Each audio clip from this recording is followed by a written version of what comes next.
నమస్తే, నేను మీ మధు. ప్రభాస్ ని డైరెక్టర్ మారుతి తలదించుకునేలా చేశారా అంటే అవునని సమాధానాలు ఎక్కువగా వినిపిస్తున్నాయి. అయితే మారుతి డైరెక్షన్ నిజంగానే అంత ప్రభాస్ ని దిగజార్చేలా ఉన్నాయా అంటే మరి దాని గురించి ఈరోజు మనం తెలుసుకుందాం. ప్రస్తుతం మనతో పాటు ఉన్నారు senior journalist doctor Durga Vadlamani గారు. వారిని అడిగి మరిన్ని విషయాలను తెలుసుకుందాం. నమస్కారం మేడం. నిన్నటి నుంచి చూస్తున్నాం మారుతి గారిని అయితే చాలా ఘోరంగా తిట్టిపోస్తున్నారు ప్రభాస్ ఫ్యాన్స్.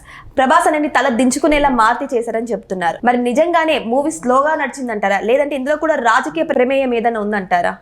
ఏమండి, ప్రభాస్ సినిమా ఎందుకు హిట్ అవ్వలేదు అని అడిగితే చాలా కారణాలు చెప్పుకోవాలి.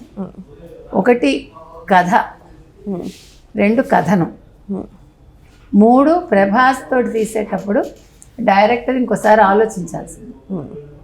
ఇది ఒక చిన్న ఫ్యాంటసీ కథ లాంటివి తీసుకొచ్చి అది ప్రభాస్తో చేయాలనుకుంటే పండుతుందా? పండుదు. మన కథ వింటే మనకి ఏమనిపించి చందమామ కథలు ఇంకా బాగుంటాయి అనిపించింది. మరి ఎందుకని ప్రభాస్ ఒప్పుకున్నారు అంటే మారుతి మంచి సినిమాలు తీశారు, తీయలేదని మనం అంటల్లా. ఆఫ్ లేట్ ఆయన కొంచెం ఇబ్బంది పడుతున్నారు కాబట్టి ఇక్కడ తల దించుకోవడం ఎత్తుకోవడం ఏం లేదు. అయితే ఇక్కడ జరిగేది ఏంటంటే మారుతి ఎంత గొప్పవాడైనా లేదు ప్రభాస్ ఎంత గొప్పవాడైనా కథాబలం చాలా అవసరం. కథాబలం లేనప్పుడు ఎవరు ఏం చేయలేరు. ఒకటి.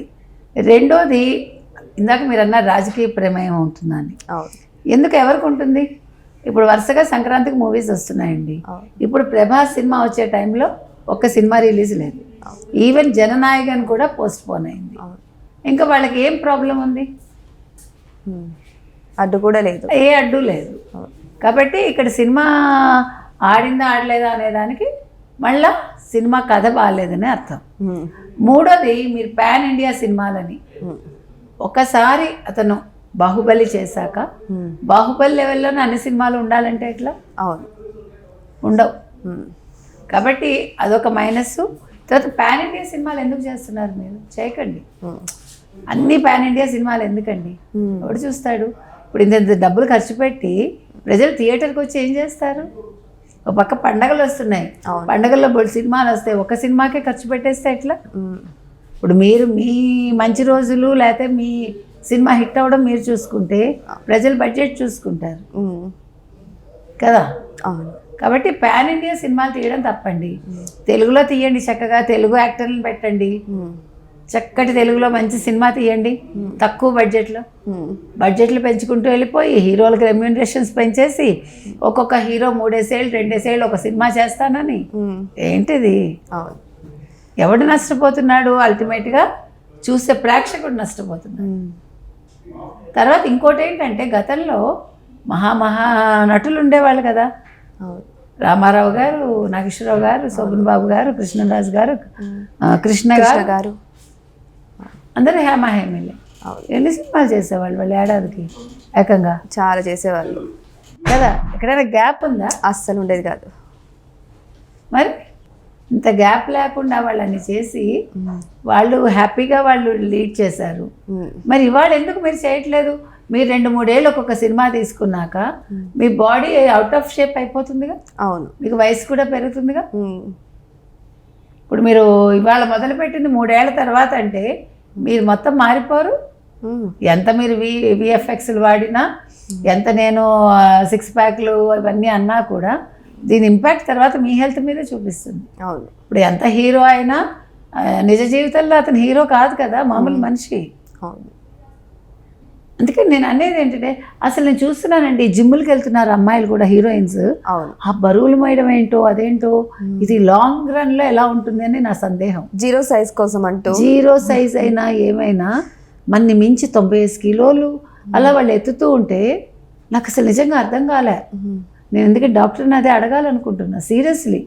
ఎందుకంటే ఎలా దీనివల్ల ఇప్పుడంటే మీకు వయసులో ఉంటారు 25 ఏళ్ళు 30 ఏళ్ళు, ఇంకొక 10 ఏళ్ళు 15 ఏళ్ళు పోతే 40 ఏళ్ల తర్వాత అండి బాడీ ఏమైనా పనికొస్తుందా? సపోర్ట్ చేయదు, ఎవరికి చేయదు. ఈవెన్ మగాడైనా 40 ఏళ్ళ తర్వాత ఈ రోజుల్లో 40 ఏళ్ళకి వాళ్ళకి బట్టతలు వస్తుంది, పొట్ట వస్తుంది, అందరికీ తెలుసు. ఆడవాళ్ళకి ఒళ్ళు వస్తుంది. ఒక డెలివరీ తర్వాత మొత్తం షేపే మారిపోతుంది. ఏం చేస్తాం? You have to face it. కానీ నేను అనేది ఏంటంటే ఎందుకు ఇంత కష్టపడి జిమ్ములు చేయడాలు, ఇప్పుడు జిమ్ముల్లో ఆ మధ్యకాలంలో అందరూ కుప్పకూలిపోయారు కదా. అవును అవును. అది నేను అంటున్నది, అది ఏది మనని మించి ఉండకూడదు. అలాగే సినిమాలు కూడా మీరు ఒక రేంజ్ పెట్టేసుకుని, ఇప్పుడు ప్రభాస్ అంటే అక్కడ పెట్టారు మీరు, అంతకు తగ్గట్టు మారుతి తీయగలడా లేదా మారుతి ఆలోచించుకోవాలి. అవును. అంతేకాదు మేడం, ప్రభాస్ గారు ఇలాంటి కామెడీ లవ్ స్టోరీస్ తీసి చాలా ఇయర్స్ అవుతుంది. అందరూ కూడా ఇంకా ప్రభాస్ గారు బాహుబలి తర్వాత పౌరాణికాలకే అలవాటైపోయారు. ప్రభాస్ని బాహుబలిలో చూసి అలాగే అలవాటైపోయారు. ఉన్నట్టుండి ఇలాంటి ఒక చిన్న స్టోరీ అనేది ప్రభాస్కి సెట్ అవుతుందా లేదా అని ఆలోచించుకోకుండా తీయడం వల్ల ఇక్కడ కూడా బెడ్స్ కొట్టినట్టే అంటే అయిపోయింది. మారుతి గారు ఆలోచన లేకుండా చేశారు లేదా మనకు తెలీదు. కథను ఒప్పుకునేటప్పుడు ప్రభాస్ గారు కూడా 1-2 సార్లు ఆలోచించుకోవాలి.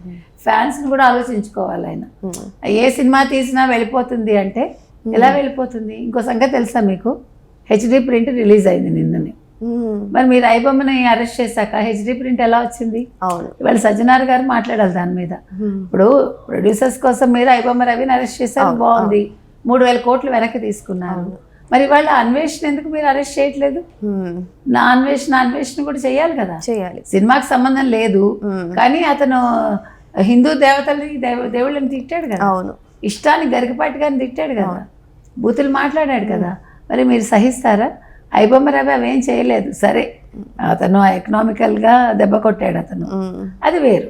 ఇది కూడా వేరే కానీ కేసు పెట్టాలి. అవును, పెట్టాక ఆల్రెడీ కేసు అతని మీద 2 కేసులు ఫైల్ అయ్యాక ఎందుకు సజ్జనార్ గారు ఫాస్ట్గా లేరు అని ప్రజలు అనుకుంటున్నారు. ఏది ఏమైనా ఇవాళ హెచ్డి ప్రింట్ మీద కావచ్చు, లేదంటే ఇతను ఎవరు అన్వేష్ మీద కావచ్చు, ఏం చర్యలు ఉంటాయి అనేది వేచి చూద్దాం. ఏదేమైనా సరే ప్రభాస్ గారిని పెట్టి ఇటువంటి చిన్న కథ తీయడం అనేది చాలా తప్పని, నిజంగా ప్రభాస్ గారికి ఆ కథ సూట్ అవుతుందా లేదా అని మారుతి గారు 1-2 సార్లు చెక్ చేసుకొని సినిమా తీసింటే బాగుండు అని చెప్పేసి అందరి అభిప్రాయం. సో ఏదేమైనా సరే సినిమా హిట్ అవ్వాలని కోరుకుందాం. Thank you so much. Thank you madam. Thank you.